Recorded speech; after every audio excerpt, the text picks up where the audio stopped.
ہے اور پھر اس کے بعد یہاں کے اوپر سلسلہ مجالس جاری رہے گا۔ آپ حضرات انشاءاللہ علماء کے بیان سے مستفید ہوں گے۔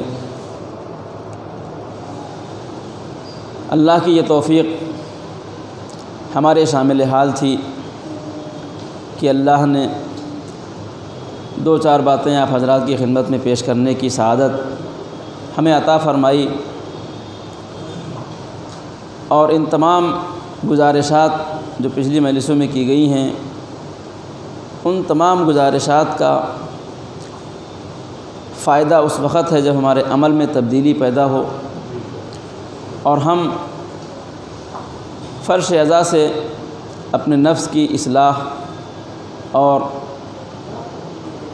اپنے دل و جان میں حسین ابن علی کی معرفت لے کے اٹھیں۔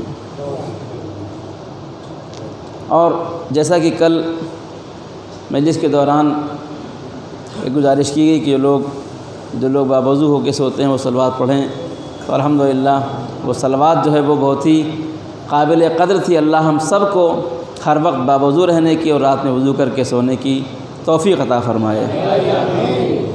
اور یہی مجالس کا ثمرہ ہے۔ اور میں نے عرض کیا تھا کہ ہم واقعاً اگر غور کریں اور سوچیں کہ اتنی مجلسیں اٹینڈ کرتے ہیں، اگر تھوڑا تھوڑا قطرہ قطرہ، کہتے ہیں قطرہ قطرہ دریا شود، قطرہ قطرہ دریا ہوتا ہے، اگر ہم اپنے مجلسوں کو اپنے نفس کی اصلاح کا ذریعہ قرار دیں تو آپ توجہ کیجئے۔ مثلاً جب اس سال محرم آیا تو ہم نے بیٹھ کے سوچا کہ اس پورے سال میں ہم کون سے گناہ ہیں جو کرتے رہے ہیں۔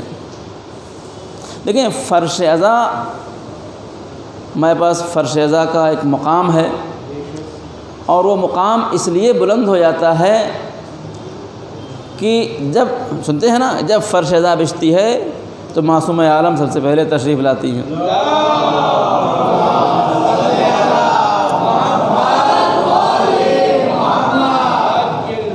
اور ہمارے ائمہ ہدیٰ علیہ السلام یہاں کے اوپر تشریف لاتے ہیں، اور شاید بعید نہیں ہے کہ ہمارے امام ہمارے درمیان موجود ہوں۔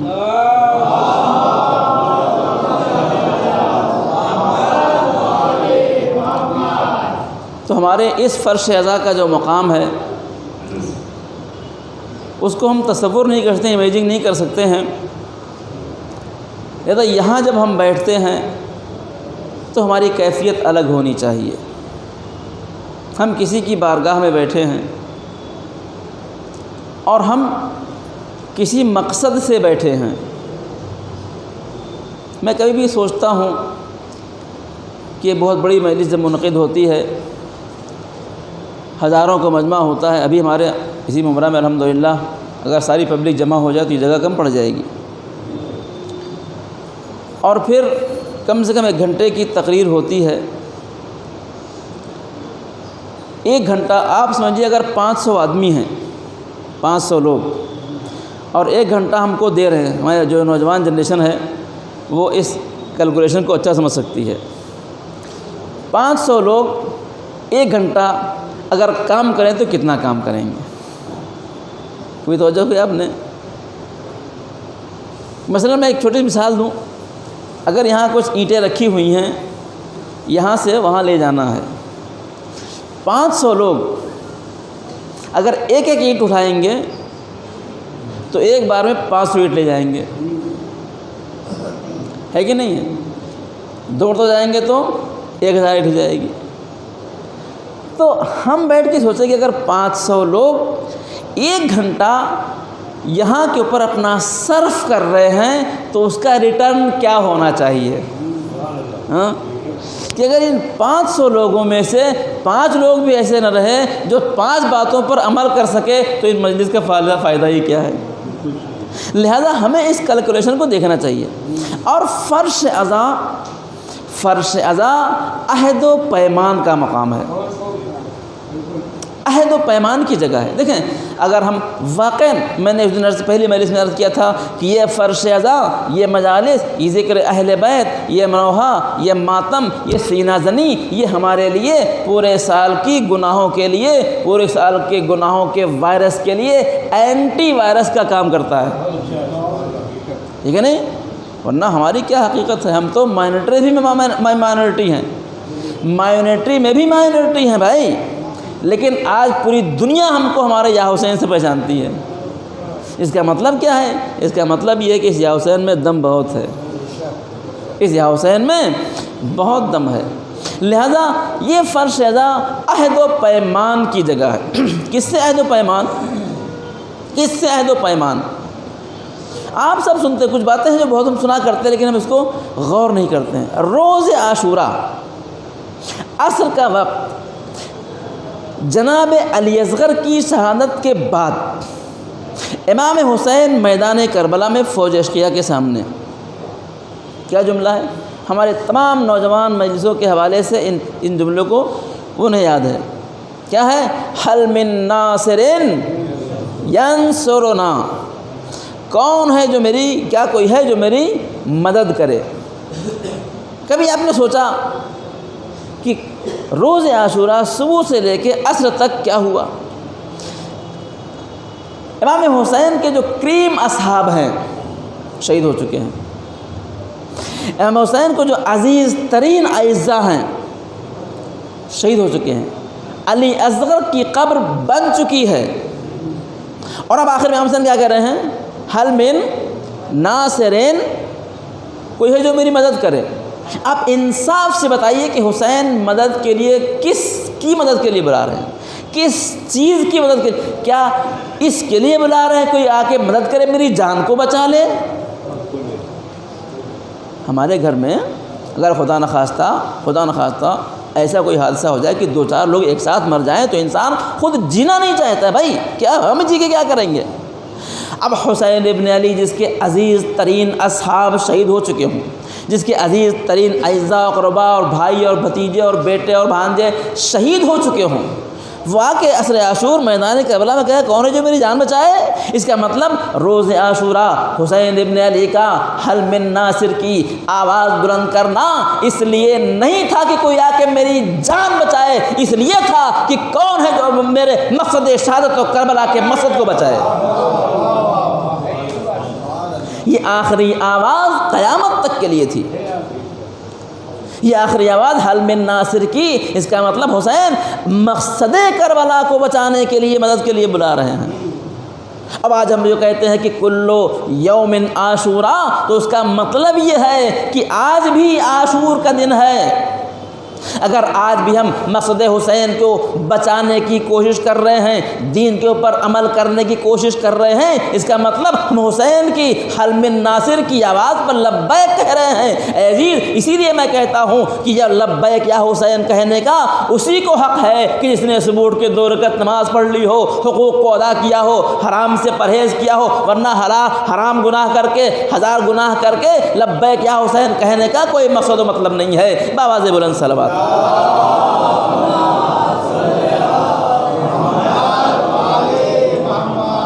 تو ہر دن کربلا ہے، جس دن بھی ہم مقصد حسین کو بچا رہے ہیں اس دن کربلا ہے۔ اور کربلا صرف عراق کے ایک چھوٹے سے شہر نہیں ہے، کل ارض کربلا، اس لیے کہ کربلا ایک اسکول آف تھاٹ ہے، ایک نظریہ ہے۔ اسی لیے حسین ابن علی نے ولید کے دربار میں یہ نہیں کہا تھا کہ علی کا بیٹا معاویہ کے بیٹے کی بیعت نہیں کرے گا، ابو طالب کا پوتا ابو سفیان کے پوتے کی بیعت نہیں کرے گا۔ حسین نے کیا فرمایا؟ امام نے فرمایا حسین جیسا یزید جیسے کی بیعت نہیں کرے گا۔ اس کا مطلب یہ ہے کہ یزید جیسے پیدا ہوتے رہیں گے، حسین جیسے آتے رہیں گے۔ اس کا مطلب یہ ہے۔ عجیب بات ہے، مولا علی نے ابن حنیف کو خط لکھا ہے، ابن حنیف مجھے پتہ چلا ہے کہ تم کسی امیر کے ہاں دعوت میں گئے تھے، بڑے مزے لے لے کے کھا رہے تھے۔ اے ابن حنیف، کوئی شخص علی نہیں ہو سکتا، قسم خدا کی دنیا میں علی کی پرسنالٹی کوئی ریپیٹ نہیں ہو سکتی، کوئی بھی علی نہیں ہو سکتا۔ اے ابن حنیف، کوئی علی نہیں ہو سکتا، لیکن تقوی اور پرہیزگاری میں تو ہمارا ساتھ تو دے سکتے ہو۔ میں علی اگر امیر المومنین ہیں تو تم صاحب ایمان تو ہو سکتے ہو، علی اگر امام المتقین ہے تو تم صاحب تقویٰ تو ہو سکتے ہو۔ تو یہ بات طے ہے کہ کوئی علی نہیں ہو سکتا، لیکن دنیا مایوس نہ ہو، اس لیے حسین ابن علی نے ولید کے دربار میں یہ فرمایا، حسین جیسا یزید جیسے کی بیعت نہیں کرے گا۔ اس کا مطلب یہ ہے کہ تم علی جیسے تو نہیں ہو سکتے ہو، لیکن باطل کے مقابلے میں کھڑے ہونے کے لیے حسین جیسے ہو سکتے ہو، حسین جیسے ہو سکتے ہو۔ لذا فرش ادا عہد و پیمان کی جگہ ہے۔ دیکھیں ہمارے پاس ابھی کل شب جمعہ ہے، دعائے کمیل ہوتی ہے اور بہت سی دعائیں وغیرہ ہوتی ہیں۔ ہمارے پاس جو ہے وہ سسٹم ایک دعا کا ہے، اور قربان جائیں ہماری جانیں ہمارے امام زین العابدین علیہ السلام کے اوپر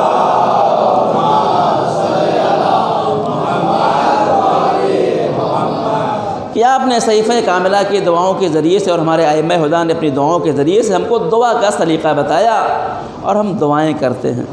اچھا، کچھ دعائیں جو عربی میں ہیں ہم پڑھتے ہیں اور شاید اس کا ترجمہ بھی نہیں جانتے ہیں۔ دعا کمیل مولانا پڑھتے ہیں، لمبی سی دعا ہے، ہم چاہتے ہیں جلدی سے ختم ہو جائے، کیا سمجھیں آپ؟ دعا کمیل لمبی دعا ہے، تھوڑا فاسٹ پڑھے تو اچھا ہے، اور بعض لوگ پٹرول پی کے دعا کمیل پڑھتے ہیں، کیا سمجھے؟ پٹرول پی کے پڑھتے ہیں کڑا کڑ مار کے، ورنہ امام کی یہ دعائے کمیل ہے، اللہ اکبر، بہت بڑا سرمایہ ہے۔ دعا کرتے ہیں۔ اچھا، کچھ دعائیں عربی میں پڑھتے ہیں، اس کو ترجمہ نہیں سمجھتے ہیں، اگرچہ ہر نماز کے بعد تعقیبات ہیں، 5 مجلس چاہیے 5 وقت کی نماز کی تعقیبات کی شرح کرنے کے لیے، نماز فجر کی تعقیبات کی شرح، نماز مغرب و عشاء کی تعقیبات کی شرح، اور نماز ظہر عصر کی تعقیبات۔ جس میں سب سے مجھے جو پسند ہے وہ نماز عصر کی تعقیب بہت پسند ہے۔ کبھی انشاءاللہ موقع ملے تو دیکھیں ہمارے پاس کتنی، میں بہت محرومیت محسوس کرتا ہوں۔ یہ ہمارا مجمع ہے، میں دعوے سے کہتا ہوں اس ہمارے مجمع نے کبھی 5 گانا نماز کی تعقیبات کا ترجمہ بھی نہیں سنا ہوگا ممبر سے، نہیں؟ کتنا ہمارے ائمہ سے دعائیں منسوب ہیں، کتنا عجیب سرمایہ ہے، لیکن نہیں، ہمارے پاس سسٹم نہیں ہے، ایک پیٹرن بن گیا ہے مجلس کا۔ ہم دعا کرتے ہیں، خوب کچھ دعائیں عربی میں کرتے ہو تو نہیں معلوم کیا کہتے ہیں، بہت سی دعائیں اپنی اردو میں کرتے ہیں۔ اب دعا کرتے ہیں تو دعا بدلتی رہتی ہے۔ بچے کا امتحان نزدیک آیا تو بچے کے پاس ہونے کی دعا، بیٹی جوان ہو گئی تو بچی کی شادی کی دعا، بچے نے انٹرویو دیا ہے تو بچے کے جاب کی دعا، گھر خریدنا ہے تو پیسے کی دعا۔ کتنی عجیب بات ہے۔ ایک صاحب نے بہت اچھی مثال دی، میرے دل کو لگ گئی۔ کہنے لگے کہ ہمارے محلے میں، گاؤں میں ایک ڈاکٹر صاحب آئے،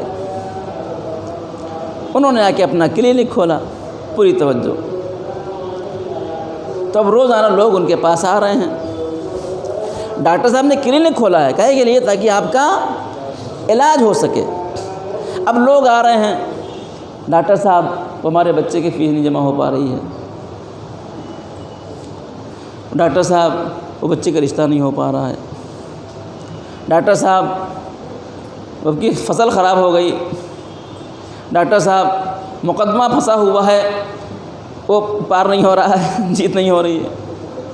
اب ڈاکٹر صاحب آئے تھے آپ کے لوگوں کے مرض کا علاج کرنے کے لیے، اور آپ ڈاکٹر سے بچے کی فیس کی بات کر رہے ہیں، گھر کی بات کر رہے ہیں، فصل کی بات کر رہے ہیں، اور مقدمے کی بات کر رہے ہیں۔ آج ہمارا معاملہ اہل بیت آئے تھے ہمارے نفسوں کو تزکیہ کرنے کے لیے، ہم اہل بیت سے اپنی گاڑی مانگ رہے ہیں، گھر مانگ رہے ہیں، بچے کی فیس مانگ رہے ہیں۔ اہل بیت جس کام کے لیے آئے تھے ہم وہ کب مانگیں گے؟ وہ کب مانگیں گے؟ کب مانگیں گے ان سے ہم؟ وہ کہے کے لیے حبیب قلوبنا و طبیب نفوسنا، یہ ہمارے حبیب قلوب اور طبیب نفوس ہیں، ہم طبیب نفوس سے علاج جسمانی مانگ رہے ہیں، یہ ہماری مشکل ہے۔ لہذا ہم جو دعا کرتے ہیں، اور جب دعا کرتے ہیں تو صرف ون وے ہوتا ہے، انکمنگ، یہ چاہیے، یہ چاہیے، یہ چاہیے، یہ چاہیے، یہ چاہیے۔ کبھی بیٹھ کے سوچا کہ ہم اتنا مولا سے مانگتے ہیں مولا کچھ ہم سے بھی تو مانگتے ہیں، مولا کچھ ہم سے بھی تو مانگتے ہیں. کبھی سوچا ہم نے کہ مولا ہم سے کیا مانگتے ہیں؟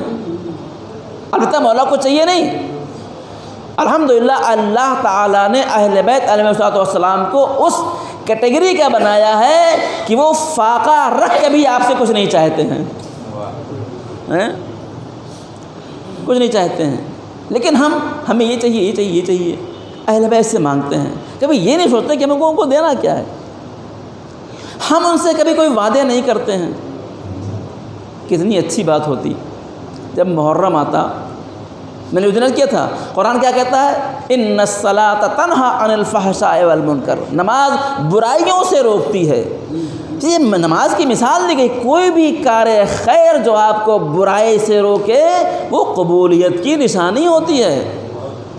کتنی مرتبہ ایسا ہوتا ہے کہ ہم اپنے امام سے وعدہ کرتے ہیں. ایک صاحب گئے حج کرنے کے لیے، پلٹ کے آئے.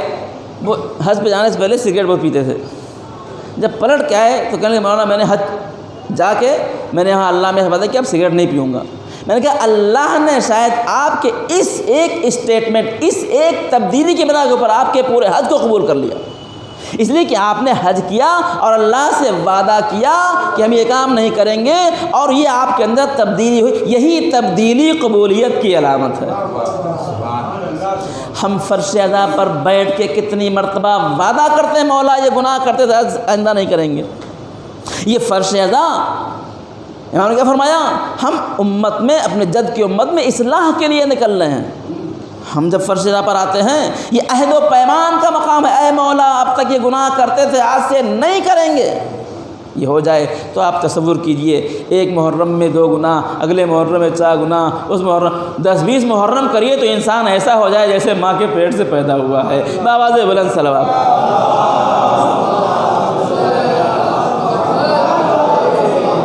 اچھا ہم لوگ مانگتے بھی عجیب طرح سے ہیں. جب ہماری گوٹ پھنستی ہے تب مولا مولا یاد آتے ہیں. میں ایک روایت نقل کروں. روایت یہ ہے، یہ تفصیلات بہت ہیں چونکہ آخری مجلس ہے. روایت یہ ہے کہ تمہیں جو تمہاری خوشی میں یاد آئے اس کو تم بہت چاہتے ہو. اللہ اکبر. قسم خدا کی بعض روایتیں تو بالکل سے دل میں اتر جاتی ہیں. ہمارے پاس شادیاں ہوتی ہیں، سارے رشتہ دار یاد ہوتے ہیں. کھانا پکانے والا یاد رہتا ہے، سہرے والا یاد رہتا ہے، شادی کارڈ والا یاد رہتا ہے، سب یاد رہتا ہے. کون یاد نہیں رہتا؟ امام زمانہ یاد نہیں رہتے، ہے نہیں؟ تو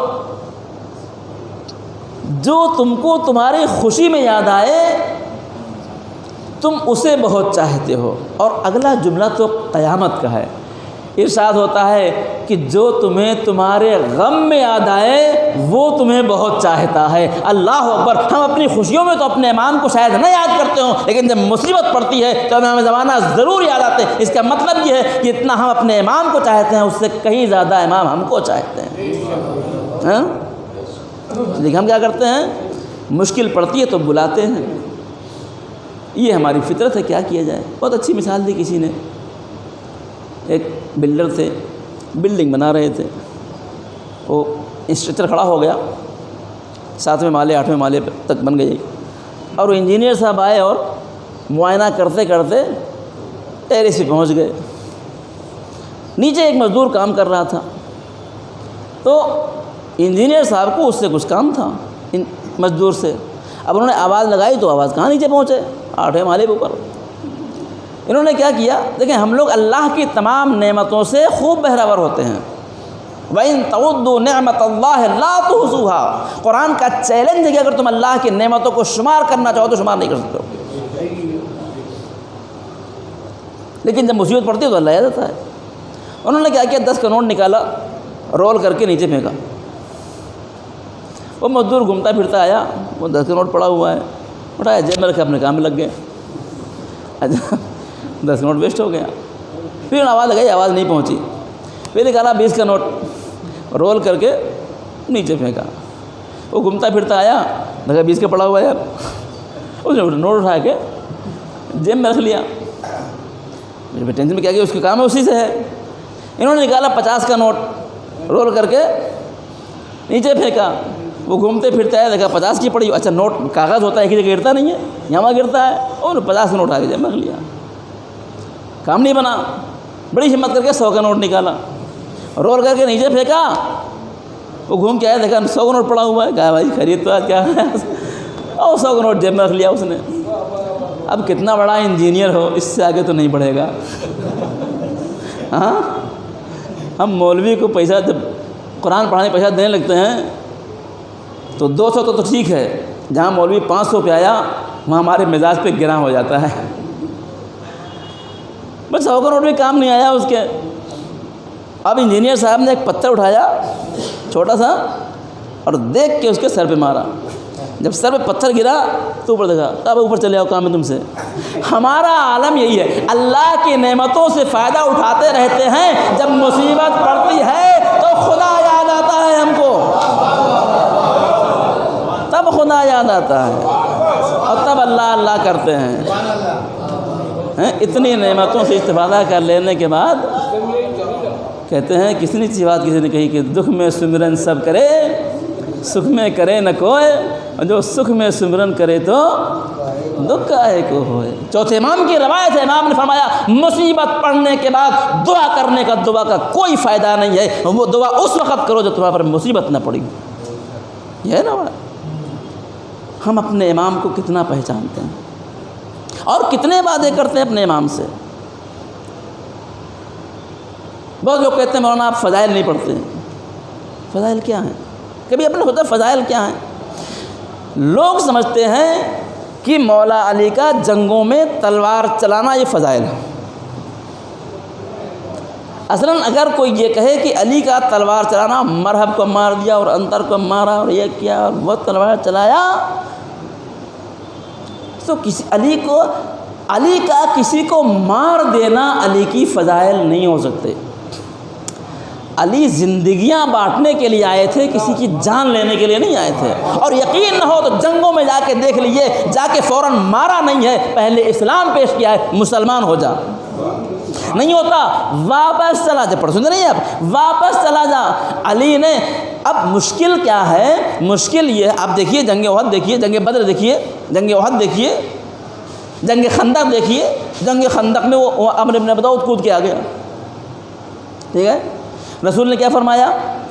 جب گفتگو کبھی معرفت کو، اس کو سنیے، رسول نے کیا فرمایا؟ من لہذا الکلب، اس کتے کے مقابلے میں کون جائے گا؟ اللہ اکبر۔ میں بتاؤں آپ کو، میرے اسٹڈی کرنے کا طریقہ الگ ہے، اسی واقعے کو آپ 1000 بار سنے ہوں گے۔ میں ایک بات کہتا ہوں آپ سے کہ علی بار بار کیوں اٹھ رہے ہیں؟ علی علیہ السلام کوئی کھلی جیسے 8 فٹ کے 7 فٹ کے نہیں تھے۔ علی علیہ السلام میانہ قد تھے اور جیسے ایک عام انسان ہوتے ویسے تھے، لیکن یہ جو مجمع بیٹھا ہوا ہے، رسول السلام کے پاس پورا لشکر بیٹھا ہوا ہے، اور جو عمرو بن ابی آ گیا اور رسول نے ایک جملہ کہا۔ دیکھیں، معرفت فرق کرتی ہے، دوسرے اصحاب کی معرفت میں اور علی کی معرفت میں فرق تھا۔ رسول کو دوسرے کیسے پہچانتے تھے اور علی کیسے پہچانتے تھے۔ اب جو وہ آ گیا تو کسی نے کہا ارے بڑا خطرناک ہے یہ ایک جنگ میں اس کی ڈھال ٹوٹ گئی تھی تو اس نے اونٹ کے بچے کو شبہ بنا لیا تھا، اور بہت ساری باتیں، سب کی حالت خراب ہے کہ نہیں ہے؟ لیکن آپ سنیے، یہ بار بار علی کیوں اٹھ جا رہے ہیں؟ اتنا بڑا بہادر ہے تو علی کیوں اٹھ کے جا رہے ہیں؟ کیوں؟ اس لیے پیغمبر نے کیا فرمایا؟ اے علی، پوری توجہ، اے علی، تم کو میرے اور خدا کے علاوہ کسی نے نہیں پہچانا، خدا کو میرے اور تمہارے علاوہ کسی نے، اور مجھ کو خدا اور تمہارے علاوہ کسی نے نہیں پہچانا۔ علی رسول کو پہچانتے ہیں۔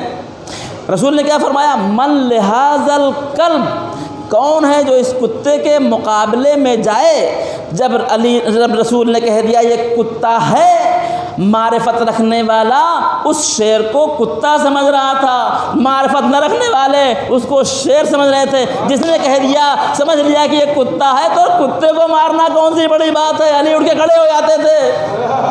ہاں، اور کتے مارنا کون بڑا بھائی؟ جب رسول نے کہہ دیا کتا ہے تو ہوگا شیر اپنے گھر کا، تو نبی نے کہہ دیا بھائی، جب نبی نے کہہ دیا کتے کو مارنا کون؟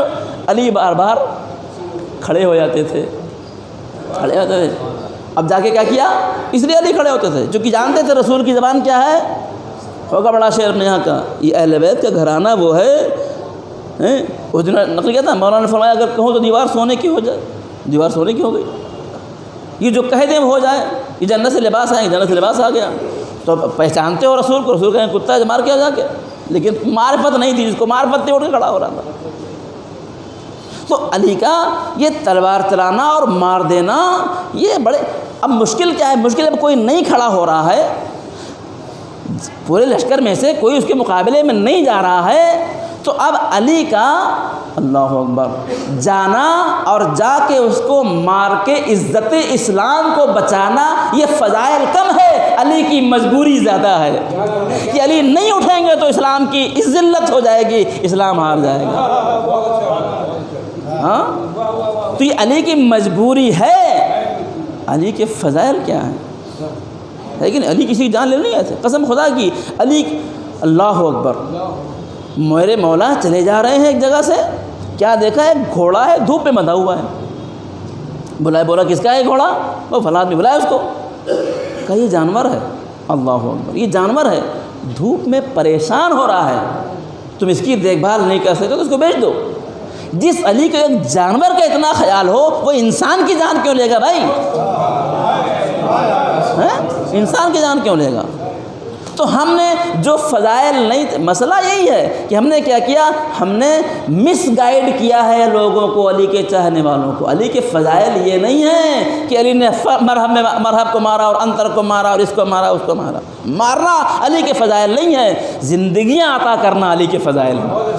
آواز بلند صلوات۔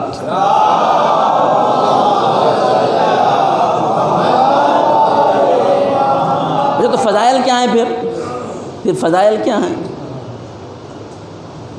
میں آپ سے سوال کروں کہ آپ کتنے دن بغیر جھوٹ بولے رہ سکتے ہیں؟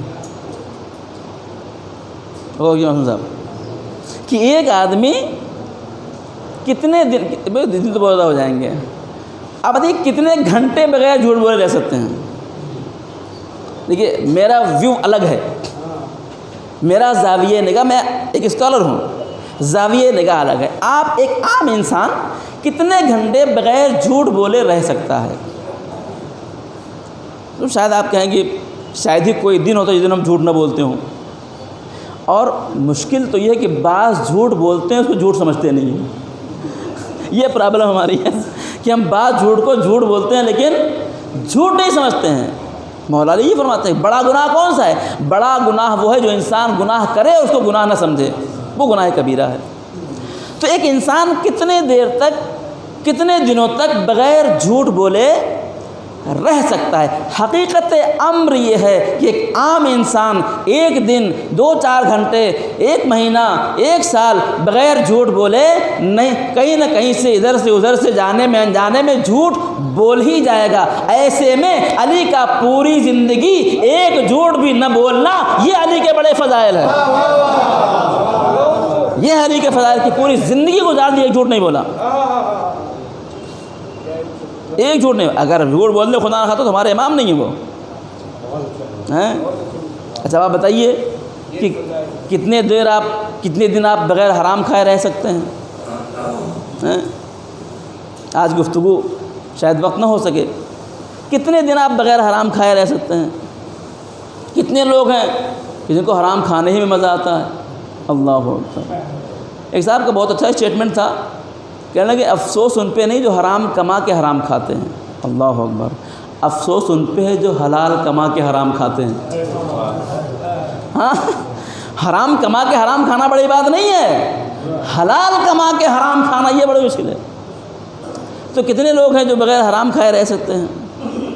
کتنے دن آپ ہو گئے آپ نے حرام نہیں کھایا؟ ہم لوگ بہرحال ہو جاتا ہے، ایک چھوٹی چائے ہی صحیح، کیا سمجھے، سفر کر رہے ہیں 2-4 چائے تو مار ہی دیتے ہیں، ٹھیک ہے نا۔ اور تو ہم کتنے، ایک عام انسان کتنے دن بغیر حرام کھائے رہ سکتا ہے؟ ٹھیک ہے۔ تو ہماری مشکل یہ ہے کہ ہم حرام سے بچنا ہمارے لیے بہت مشکل ہے، خاص طور سے اس ایام میں، آخری زمانے۔ پیغمبر فرماتے ہیں کہ آخری زمانے میں 2 چیزیں نایاب ہو جائیں گی، درہم من الحلال، حلال کا 1 روپیہ، اخن یوثق بہ، ایک ایسا انسان جس پر بھروسہ کیا جائے۔ آج کے زمانے میں حلال کمائی مشکل ہے اور بھروسے مند انسان مشکل ہے ہمارے لیے، ہے کہ نہیں ہے؟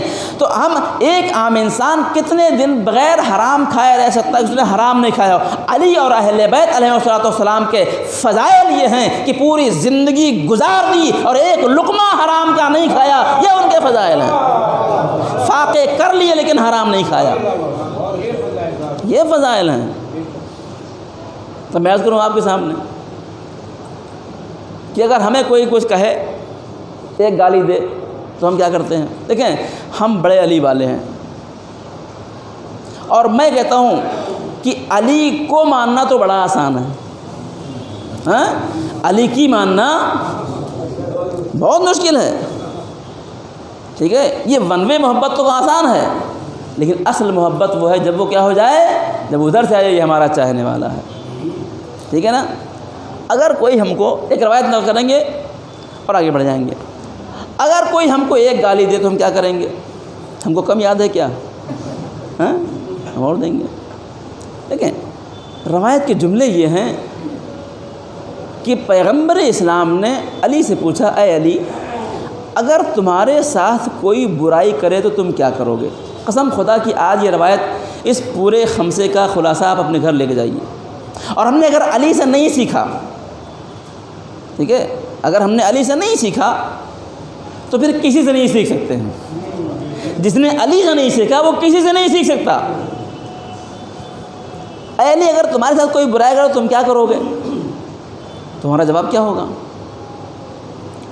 بھائی ہمارا انداز تو کوئی برائی کرے تو اس کی اسی تیسی کمزور سمجھتے ہو کیا؟ لیکن علی کا جواب یہ کہ یا رسول اللہ، میں اس کے ساتھ اچھائی، برائی کرنے والے کے ساتھ اچھائی کرنا علوی کردار ہے۔ اچھائی کرنے والے کے ساتھ تو اچھائی سارے کرتے ہیں، برائی کرنے والے کے ساتھ اچھائی کون کرتا ہے؟ جو برائی کرنے والے کے ساتھ اچھائی کرے وہ علی والا ہے۔ ہم خود کو دیکھیں کہ ہم کتنے برائی کرنے والے کے ساتھ۔ تو رسول نے فرمایا کہ تم اے علی، اگر تمہارے ساتھ کوئی برائی کرے تم کیا کرو گے؟ بولے یا رسول اللہ، اچھائی کریں گے، یہی اہل بیت کا کردار ہے۔ اچھا، اگر ہمارے ساتھ کوئی بار برائی کرے اور ہم چلو بیان اوائڈ کر جائیں، اوائڈ کر دیا ہم نے، اگر دوبارہ کرے وہی آدمی تو کیا ہوگا؟ اس کی ایسی تیسی ہے، ایک بار چھوڑ دے مطلب بیوقوف سمجھتا ہے کیا؟ کمزور سمجھتا ہے۔ لیکن رسول کی روایت سنیے، اللہ اکبر۔ یار اے علی، اگر وہی شخص، دوسرا نہیں ہے، وہی شخص تمہارے ساتھ پھر برائی کرے تو کیا کرو گے؟ اللہ اکبر۔ ہمارے ساتھ کوئی دوبارہ برائی کرے تو اس کی اسی تیزی کر دیں گے، لیکن مولا کیا فرماتے ہیں؟ یا رسول اللہ، میں پھر اچھائی کروں گا۔ قسم خدا کی روایت آپ تک پہنچ جائے اور علی کا زندگی کا میسج پہنچ جائے تو آج ہماری مجلس کامیاب ہے۔ ہم نے کسی کو ایک بار چھوڑ دیا، دو بار چھوڑ دیا، بہت ہم نے بڑا کلیجہ کیا، دو بار چھوڑ دیا۔ اچھا، اگر وہی آدمی پھر تیسری مرتبہ برائی کرے تو ہمارے ساتھ تو کیا کریں گے؟ ایک گالی دے ہم 10 دیں گے، 7 پشت اکھاڑ کے پھینک دیں گے، اس کی اسی تیسی ہے کہ نہیں ہے؟ لیکن قسم خدا قربان جائیں اے علی آپ کے اوپر، رسول نے پوچھا یا علی، اگر وہی شخص تمہارے ساتھ پھر برائی کرے تو کیا کرو گے؟ آئے آئے، وہی شخص تمہارے ساتھ پھر برائی کرے تو کیا کرو گے؟ یا رسول اللہ، میں اچھائی کروں گا۔ اب یہاں پہ رسول کا ایک سوال اور علی کا ایک جواب، اور ہم علوی آپ کے سامنے۔ رسول نے پوچھا اے علی، کیا بات ہے کہ ایک شخص تمہارے ساتھ بار بار برائی کر رہا ہے اور تم اس کے ساتھ بار بار اچھائی کر رہے ہو؟ قربان جائے مولا نے جواب دیا، یا رسول اللہ، جب وہ برا اپنی برائی چھوڑنے کو تیار نہیں ہے تو میں علی اپنی اچھائی کیسے چھوڑ دوں؟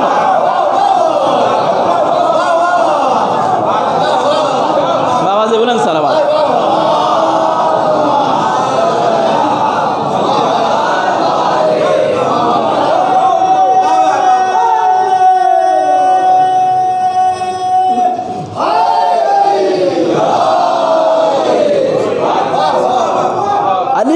پہچانیے،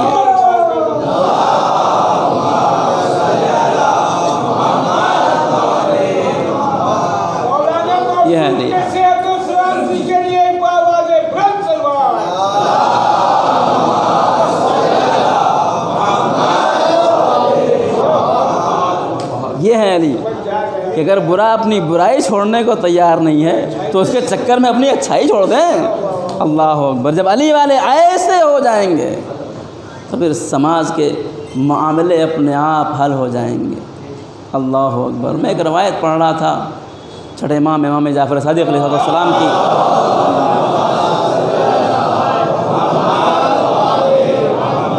کہ ہمارے پاس بہت سے لوگ ہوتے ہیں وہ جیبوں میں سرٹیفکیٹ لے کے ٹہلتے ہیں، ہے کہ نہیں؟ اگر کسی نے کوئی ایسی بات پڑھ دی جو ان کے مزاج کے خلاف ہے تو فوراً کہتے ہیں دشمن اہل بیت، عزاداری کا دشمن ہے، دشمن اہل بیت، اور یہ وہ سرٹیفکیٹ بانٹا کرتے ہیں سب کو۔ میں ایک روایت بتاؤں گا چھوٹے امام نے، کتاب کا نام ہے عقائد الامامیہ، ہمارے مدرسے بچوں کو پڑھائی جاتی ہے۔ چھوٹے امام سے روایت ہے، مرحوم مظفر بہت معتبر عالم ہیں، انہوں نے لکھا امام نے فرمایا کہ ہمارا دوست کون ہے اور ہمارا دشمن کون ہے۔ دیکھیں علی علی کر لینا تو بڑا آسان ہے۔ کسی نے بہت اچھی بات کہی کہ چمن چمن کلی کلی، علی علی شہر شہر، علی جو ہے شہر شہر میں گلی گلی میں ہے، تمہارے گھر میں کب آئیں گے؟ علی تمہارے گھر میں ہونا چاہیے، گلی گلی تو آسان ہے، گھر میں علی آئیں تب جانو تم علی والے ہو۔ علی کو گلی گلی کر دیا، گھر میں لے کے نہیں ہے، گھر میں لے کے آئیے علی کو۔ جب ہم گناہ کر رہے ہوں تو بتائیں، تب سمجھے کہ ہم علی والے ہیں۔ اپڈیٹ ہونا چاہیے انسان کو۔ میں نے عرض کیا تھا کہ اہل بیت کو پارٹ ٹائم شیعہ نہیں چاہیے، اہل بیت کو آل ٹائم شیعہ چاہیے۔ محرم آیا تو شیعہ ہو گئے، محرم چلا گیا تو گانے بجانے لگے تو شیعہ ہو گئے، نہیں، آل ٹائم شیعہ۔ امام نے فرمایا کہ ہمارا دوست کون ہے اور ہمارا دشمن کون ہے۔ جملے روایت کی کہ من کانا مطیعا للہ فہو لنا ولی۔ دیکھیں اہل بیت کا ایک ٹرینگل ہے، ٹرینگل ہے، جس نے علی کو راضی کیا اس نے مجھے راضی کیا، جس نے مجھے راضی کیا اس نے خدا کو راضی کیا، جس نے فاطمہ کو ناراض کیا اس نے مجھے ناراض کیا، جس نے مجھے ناراض کیا اس نے خدا۔ یہ ایک ٹرینگل ہے، علی، اہل بیت، رسول اللہ اور خدا، کہ اس ٹرینگل میں انسان اپنی معرفت اور محبت کے ذریعے سے اس سے اٹیچ ہو سکتا ہے، اور ان کی انتہا خدا ہوتی ہے کہ نہیں ہے؟ تو اب اہل بیت کے محب اور دشمن کو پہچاننے کا یہ معیار ہمارے امام نے فرمایا کہ اہل بیت کا دشمن کو من کانا مطیعا للہ فہو لنا ولی، جو اللہ کا مطیع و فرما بردار بندہ ہے وہی ہمارا دوست ہے۔ ہائے ہائے، اب اس میں کچھ محلے میں جھانکنے کی ضرورت نہیں ہے، غریبان میں جھانکنے کی ضرورت ہے کہ ہم کتنے اللہ کے مطیع و فرما بردار ہیں، ہم کتنے اللہ کے فرما بردار ہیں۔ ومن کان عاصیا للہ فہو لنا عدو، اور ہمارا دشمن وہ ہے جو خدا کی نافرمانی کرے۔ اس لیے کہ اہل بیت کچھ بھی ہو جائے خدا کے اگینسٹ نہیں جا سکتے ہیں، لیکن افسوس کا مقام یہ ہے کہ بہت سے لوگ بہت سارے گناہ کر کے جان بوجھ کے گناہ کرتے ہیں اور کہتے ہیں محشر میں مولا بخشوا لیں گے۔ امام کیا فرماتے ہیں؟ وہ ہمارا دشمن ہے جو اللہ کا مطیع فرما بردار نہیں ہے، گناہ گار ہے۔ ہم دشمن ہو کے اہل بیت سے معافی کے طلبگار ہیں۔ باواز بلند صلوات۔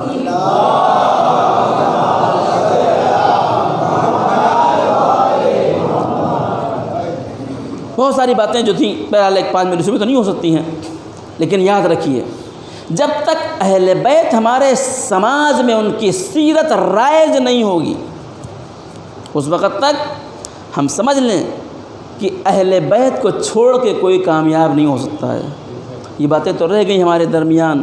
ہمارے نوجوانوں کا لائف اسٹائل کیا ہے، بال کاٹنے کا طریقہ کیا ہے، کپڑے پہننے کا طریقہ کیا ہے، عورتیں کیسے کپڑے پہنتی ہیں، کپڑوں کا چینج کس طرح، اسٹائل کس طرح چینج ہوتا ہے۔ فلم انڈسٹری میں جب کپڑے کا اسٹائل چینج ہوتا ہے تو ہمارے پاس کپڑوں کے اسٹائل چینج ہو جاتے ہیں۔ فلم انڈسٹری میں جب پینٹ کا اسٹائل چینج ہو جاتا ہے تو ہمارے بچوں کے بھی چینج ہوتے ہیں۔ میں نہیں کہتا آپ چینج کرو، لیکن ایک جوان جب بازار سے جا کے کپڑا خریدے تو اسے اتنا خیال رہنا چاہیے کہ مجھے یہ کپڑا پہن کے نماز پڑھنا ہے۔ ایسے ایسے کپڑے بازار میں آئے کہ بچہ پہن کے بیٹھ کے پیشاب نہیں کر سکے پھر بھی پہنتا ہے اور خود کو کہتا ہے علی والا۔ یہ علی پہ ستم ہے عزیزان پر۔ ہاں، یہ باتیں رہ گئیں۔ ایک زمانے میں نکلا تھا وہ فیشن کہ بچے کا پینٹ جو ہے وہ پیر سے 2 فٹ باہر نکلاتا تھا، پوری زمین پہ کھڑکڑ کھڑکڑ چل رہا ہے کہ گھر سے نکلے اور مسجد میں آئے تو نماز پڑھنے قابل نہ رہ جائے۔ لیکن بچوں نے پہنا بچوں نے۔ یہ ذمہ داری کس کی ہے؟ یہ ہماری ذمہ داری ہے کہ ہم کپڑے پہنیں، فیشن کریں، لیکن کیسے؟ وہ چیز کریں جس میں ہمارا دین اور ایمان محفوظ رہے۔ ہمارے سماج کی ایک بڑی پرابلم، میں آخری بات عرض کر کے مجلس کو تمام کرنا چاہتا ہوں کہ اہل بیت کا کمال کیا ہے؟ اہل بیت کا کمال یہ ہے کہ اہل بیت نے پوری زندگی حرام نہیں کھایا۔ روایت سنتے رہتے ہیں ہم لوگ، مشکل یہ ہے کہ ہم سن کے، وہی میں نے کہا کہ مجلس میں بیٹھتے ہیں اور دونوں کان کی لائن کلیئر سنتے ہیں، روایت کے جملے ہیں۔ کربلا کے بچے، ان کی پیاس کب بجھی، بھوک کب پوری ہوئی، کسی کو پتہ نہیں ہے۔ کوفے میں یا شام کی روایت ہے کہ اگر کسی نے خرمے کو صدقہ کر کے پھینک دیا اور کسی بچے نے منہ میں رکھ لیا تو جناب زینب نے یہ کہہ کے نکال دیا کہ صدقہ ہمارے اوپر حرام ہے۔ اللہ اکبر۔ یہ واقعات اس لیے نہیں ہوتے کہ سن کے ختم کر دیے، یہ اس لیے ہے کہ کربلا کے اسیر ایسی کنڈیشن میں بھی ایک خرما حرام کا کھانا پسند نہیں کر سکتے۔ اور ہم کیا ہیں؟ ہم کو جب تک حرام نہ تب تک گلے سے اترتے ہی نہیں، مزے نہیں آتا ہے۔ سماج کی برائیوں کا سب سے بڑا مسئلہ حرام خوری ہے۔ میں ایک جگہ مجلس پڑھنے گیا، نواب صاحب نیچے بیٹھے ہوئے تھے۔ میں نے کہا نواب صاحب، اگر آپ کی لڑکی کا رشتہ آ جائے، اللہ سکی بچیوں کو سلامت رکھے، ان کی شادیوں کے اسباب کو فراہم فرمائے، لڑکی کا رشتہ آیا، لڑکا بہت اسمارٹ ہے، پڑھا لکھا ہے، جاب کرتا ہے، اچھا سرکاری نوکر بھی ہے، اوپر سے بھی آتا ہے، اوپر کی بھی کمائی ہے ماشاءاللہ سے۔ کتنی عجیب بات، مجھے بڑا افسوس ہوتا ہے اور بڑا اچھا کماتا ہے، سب کچھ ہے، اور پڑھا لکھا ہے، ہینڈسم ہے، سب کچھ ہے، صحت مند ہے، اچھی تنخواہ سب کچھ ہے، تو آپ شادی کریں گے؟ بولا کیوں نہیں کریں گے بھائی، اگر کوئی رشتہ ایسا آ جائے کہ پڑھا لکھا ہو، اچھی جاب ہو، اچھی تنخواہ ہو تو شادی کر لیں گے۔ یہ مشکل ایک ہے۔ کیا مشکل ہے؟ مشکل یہ کہ حرام خور ہے۔ آپ کریں نہیں، حرام خور نہیں کریں گے، کیا کرتا ہے؟ بولے خمس نہیں نکالتا ہے، تو ہم ہی کہاں نکالتے ہیں؟ تم بھی حرام خور، ہم بھی حرام خور، رشتہ ہو جاتا ہے۔ بابا سے بلند صلوات۔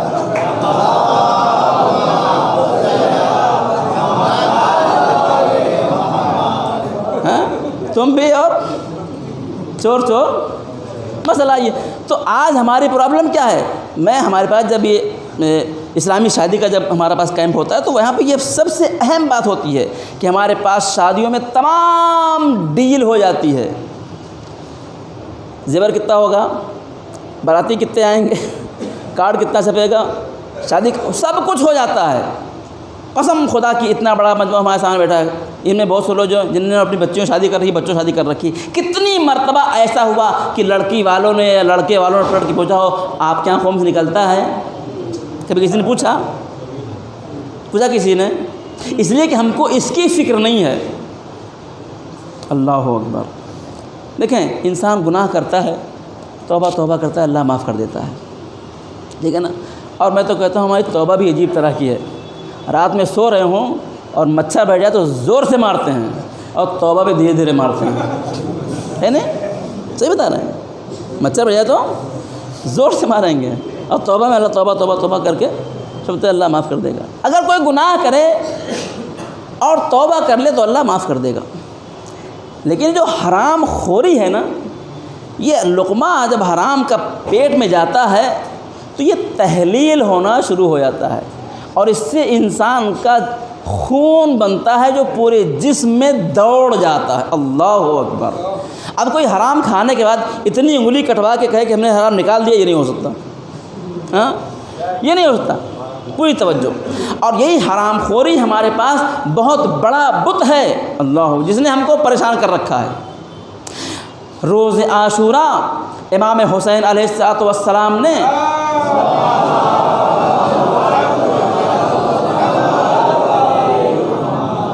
آخری وقت میں فوج اشقیاء، سب مسلمان تھے، نمازی تھے سب، فوج اشقیاء کے سامنے خطبہ دیا اور کیا فرمایا؟ مجھے یقین ہے کہ تمہارے دلوں پر میری بات اثر نہیں کرے گی۔ اللہ اکبر! اگر حسین کی بات نہیں اثر کرے گی تو رضوان کی بات اثر کرے گی۔ اللہ اکبر! کبھی اس گفتگو کو سنیے کہ ہمارے ائمہ کی گفتگو میں کتنا اثر ہے۔ ہماری پرابلم یہ ہے کہ ہم بعض اوقات گھنٹے گھنٹے کی مجلس ہو جاتی ہے، امام کی ایک روایت نہیں آتی ہمارے پاس، ٹھیک ہے؟ امام حمید مجھے یقین ہے کہ تمہارے دلوں پر میری بات اثر نہیں کرے گی۔ کیوں؟ وجہ یہ کہ لقد ملئت بطونکم من الحرام، اس لیے کہ تمہارے پیٹ حرام سے بھرے ہوئے ہیں۔ جب پیٹ حرام سے بھرے ہوتے ہیں تو دل انسان کا سخت ہو جاتا ہے، پھر نہ آیت کام آتی ہے نہ روایت انسان کو سمجھ میں آتی ہے، پھر انسان عمل نہیں کرتا ہے۔ اگر چاہتے ہیں تو پہلے کیا کریں؟ کہاں سے شروع کرنا؟ پہلے اپنے پیٹ سے شروع کرنا، اپنے گھر کے لقمے سے شروع کرنا۔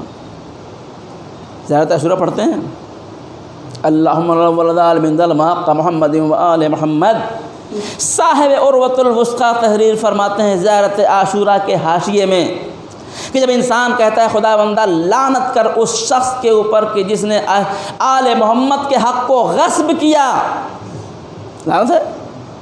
اور اگر انسان آل محمد کے حق کو ادا نہیں کرتا، خمس ادا نہیں کرتا، تو لعنت پہلے اس کو پڑتی ہے پھر کہیں اور جاتی ہے۔ اللہ اکبر! اللہ اکبر! وہ کتنا مزہ آتا ہے۔ باغ فدق کھا گئے، گٹھلیاں بھی نہیں چھوڑیں، پبلک کہتی ہے سبحان اللہ سبحان اللہ، واہ۔ یہ باغ فدق کھا گئے، گٹھلیاں نہیں چھوڑیں، آپ کہہ رہے ہو واہ واہ واہ واہ، آپ نے اہل بیت کے کتنے حق کو ادا کیا، خمس ادا کیا ہے۔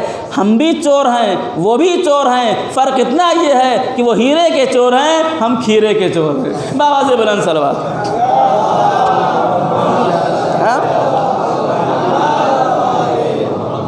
وہ بڑا مال ہے، یہ چھوٹا مال ہے، کیا فرق ہے دونوں میں؟ اللہ اکبر! کتنی عجیب بات ہے۔ بس آخری مرحلہ اور آپ کی مجلس تمام۔ جناب یوسف کے بھائی ان کو لے گئے اور لے جا کے کنویں میں ڈال دیا۔ جناب یوسف کی کہانی بہت ہی انٹرسٹنگ ہے۔ اے کاش ہمارے پاس کچھ مجلسیں ایسی ہوتی جس میں قرآن کے قصے کو ایکسپلین کیا جاتا ہے، اس لیے کہ قرآن میں کوئی چیز عبث نہیں ہے۔ جو بھی قصے کہانیاں بیان کی گئی ہیں وہ سب کے سب ہماری اصلاح کے لیے، ہمارے فائدے کے لیے ہیں، لیکن نہیں، ہمارے بچے کیا جانے قرآن میں کون سے قصے بیان کیے گئے ہیں۔ یوسف کے بھائیوں نے کیا کیا؟ لے جا کے ان کو ڈالا کنویں میں، ایک بکری ذبح کیا، اور دیکھیں ہم سیکھتے کیسے ہیں۔ اس بکری کے خون میں کپڑے کو، یوسف کے کپڑے کو لثبت کیا، اور شام کو روتے ہوئے ابا کیا ہوا؟ وہ کیا ہوا؟ بھیڑیا کھا گیا، بھیڑیا کھا گیا۔ کہا ہاں، ہم کو اپنے سامان پاس رکھ کے گئے تھے، ہم لوگ دوڑ لگائے تھے اور پلٹ کے آئے، دیکھا بھیڑیا یوسف کو کھا گیا۔ یہ ان کا کرتا دیکھو خون میں لت پت ہے۔ یعقوب نے کرتا اٹھایا، کہنے کا بڑا چالاک بھیڑیا تھا، وہ کرتا اتار کے کھایا کہ پہن کے کھایا؟ اگر پہن کے کھایا تو کرتا پھٹا کیوں نہیں؟ اتار کے کھایا تو خون کہاں سے لگا؟ اچھا، پھنس گئے۔ دیکھیے مجرم اپنے جرم کی علامت چھوڑ جاتا ہے۔ اللہ اکبر! کہا رہے آپ کیا بات کرتے ہیں؟ وہ بھیڑیا لے کر جس نے کھایا ہے۔ وہ بھیا وہ سب لوگ گئے، 10-11 بھائی تھے، اور سب نے جنگل میں ایک بھیڑیا کو گھیر لیا اور پکڑ کے لے کے، دیکھو ابا اسی نے بھیڑیا یوسف کو کھایا ہے۔ اللہ اکبر! اے عزیز، آج ہم کو اپنے فیصلے کرنے ہیں۔ یہ مجلس حسین کا فائدہ اسی وقت ہوگا۔ وہ بھیڑیا پر لائے پکڑ کے، یہ دیکھو اس نے کھایا ہے۔ یعقوب نبی ہیں، نبی کو اللہ اختیارات دیتا ہے۔ یعقوب نے اس بھیڑیے سے پوچھا، اے بھیڑیے، کیا تو نے میرے یوسف کو کھایا ہے؟ قسم خدا کی بھیڑیے کا اسٹیٹمنٹ سنیں اور اشرف المخلوقات انسان سمجھے۔ کبھی کبھی ہم کو جانوروں سے بھی درس حاصل کرنا چاہیے۔ بھیڑیے سے کہا کہ اے بھیڑیے، کیا تو نے میرے یوسف کو کھایا ہے؟ ہمارے استاد کہتے ہیں زندہ باد بھیڑیا، کیا کہنے اس بھیڑیے کا، تو نے مجھے کیا درس دیا ہے۔ اللہ کے حکم سے بھیڑیا گویا ہوا، اور جو اس نے اسٹیٹمنٹ دیا ہے وہ ہمارے واقعاً ہمارے درس عبرت ہے، اور بعض لوگوں کے لیے چلوں میں ڈوب کے مر جانے کے لیے ہے۔ بھیڑیا کہتا ہے، بھیڑیا کو اللہ نے حکم خدا سے بھیڑیا گویا ہوا، اور بھیڑیا کہتا ہے اے اللہ کے نبی، ایک ایک جملہ سنیے غور سے، اے اللہ کے نبی، اللہ نے ہم درندوں پر اولاد نبی کے خون کو حرام قرار دیا ہے۔ آئے آئے آئے، اے اللہ کے نبی، اللہ نے ہم درندوں پر نبی کی اولاد کا خون حرام قرار دیا ہے، ہم اس کے قریب نہیں جاتے۔ اللہ نے ایک درندے پر ایک چیز کو حرام قرار دیا، وہ اس کے قریب نہیں جاتا۔ ہم اشرف المخلوقات انسان جب تک حرام نہیں کھاتے ہیں ہمارا ہاضمہ صحیح نہیں ہوتا ہے۔ ہم بہتر ہے کہ بھیڑیا بہتر ہے؟ آواز بلند صلوات۔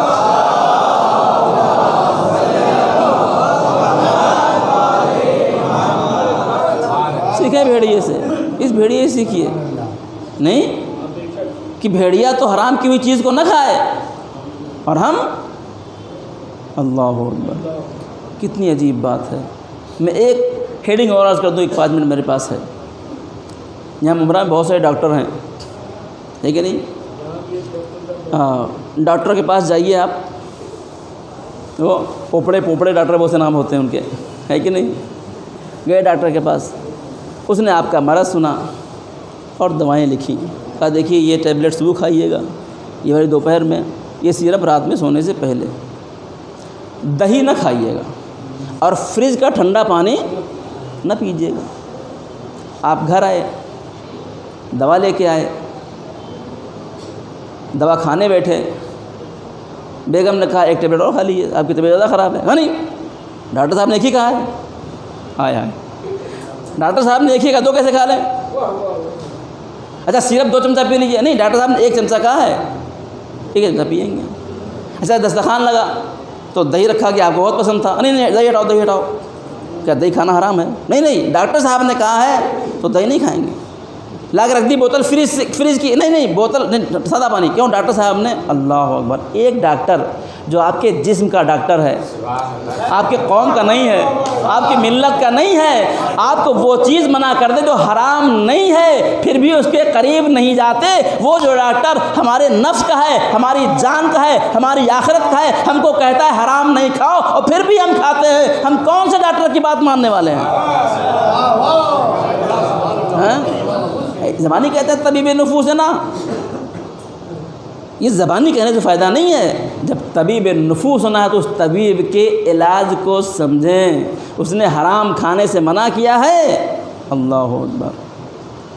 لہذا یاد رکھیے جاری گرامی قدر، اس مجلس حسین سے بس آخری جملے، آپ عہد کر کے اٹھیے کہ اگر ہم نے اب تک خمس ادا نہیں کیا، اے اہل بیت، امام زمانہ فرماتے ہیں کہ ہم کو تمہارے خمس کی ضرورت نہیں ہے۔ جس کے صدقے میں کائنات خلق کی گئی ہو اس کو ہمارے 10 20 50 ہزار روپے کی ضرورت نہیں ہے۔ امام فرماتے ہیں ہم کو تمہارے خمس کی ضرورت نہیں ہے، لیکن ہم یہ چاہتے ہیں کہ جو کھاؤ اور پاک و پاکیزہ کھاؤ، تاکہ تمہارے دلوں میں ہماری محبتیں اور راسخ ہوں۔ جب انسان پاک کھائے گا تو دل میں اہل بیت کی محبت اترے گی، ورنہ کربلا ہو گئی۔ ہر سال محرم ہوتا ہے، کل 40 کا دن ہے۔ ہمارے پاس جب کسی کا انتقال ہوتا ہے تو 40واں بڑے دھوم سے منایا جاتا ہے، اور اہتمام ہوتا ہے۔ جو لوگ جنازے میں نہیں آ سکے، جو لوگ فاتحے میں نہیں آ سکے، وہ چہلم میں پہنچنے کی کوشش کرتے ہیں۔ کربلا والوں کا بھی کل چہلم ہے۔ بہت سے لوگ بہت سوال کرتے ہیں، اس کے اوپر وقت نہیں ہے۔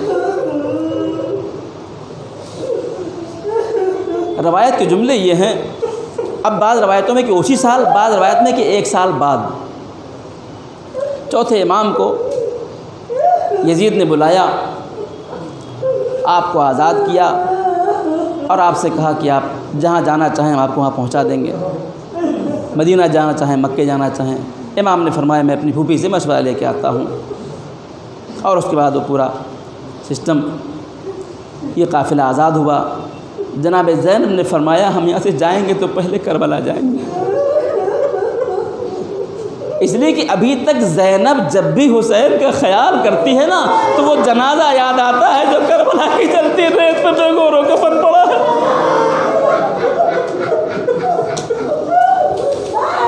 وہ جنازہ یاد آتا ہے۔ چوتھے امام نے تو آ کے دفن کیا تھا، زینب نے نہیں دیکھا نا۔ جناب زینب فرماتی ہیں ہم پہلے کربلا جائیں گے۔ اے عزیز، شام سے یہ قافلہ رہا ہوتا ہے۔ اب جب یہ قافلہ چلنے کو ہوتا ہے تو اس پہ ہماری بھی ہے، عورتوں کے سر پہ چادر بھی ہے، اور یہ قافلہ اب چلنے کو تیار ہے۔ زینب کبریٰ سلام اللہ علیہا ایک مرتبہ سب کو اماریوں پہ سوار کرتی ہیں اور دیکھتی ہیں کہ ایک بیوی ہمارے درمیان نہیں ہے،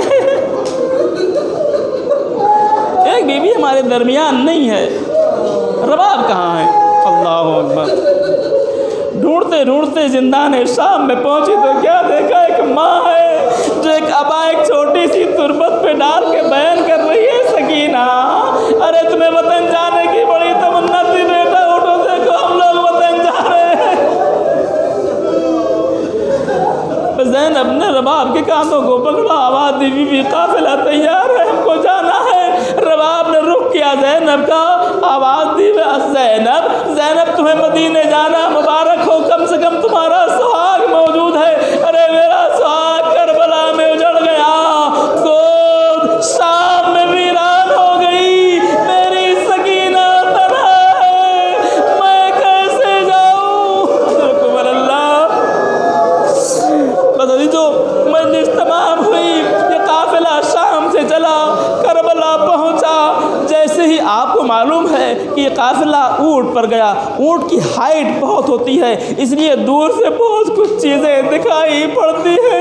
جیسے یہ قافلہ کربلا کے قریب پہنچا، سرزمین کربلا پر کچھ قبریں نمودار ہوئی۔ بعض مقاتل لکھتے ہیں کہ زینب نے جو قبروں کو دیکھا تو خود کو اونٹوں سے گرا دیا اور آواز سید سجاد، ارے میرے بھیا کی قبر کہاں ہے؟ سید سجاد نے حسین ابن علی کی قبر کو نشان بتایا، زینب قبر پہ گر گئی۔ میں تو ان الفاظ کو ادا نہیں کر سکتا، لیکن ہاں زینب کبریٰ نے آواز دی بھیا ارے کوفہ و شام کے مرحلے کو طے کر کے آئی ہوں، شانوں پر رسیوں کے نشان، بے پردہ بے مغنا و چادر بازاروں میں پھرایا گیا۔ پتہ نہیں تو آخری جملے، کربلا میں قیامت آ گئی، زینب اپنے بھائی کی قبر پہ رو چکی، رخ کرتے ہیں سید سجاد، ارے میرے عباس کا قبر کہاں ہے؟ بس زینب کو سید سجاد لے کے ترائی پر پہنچے، ارے قیامت آ گئی، زینب نے عباس کی قبر پہ خود کو گرا دیا۔ بھیا عباس ارے آ کے تم دیکھتے کہ تمہاری بہن کو کوفہ و شام کے بازار میں ارے کس طرح تشہیر کیا گیا۔ عباس زینب تھی، بے رضائی تھی، اور کوفہ و شام کا بازار فَسَيَعْلَمُ الَّذِينَ ظَلَمُوا أَيَّ مُنقَلِبٍ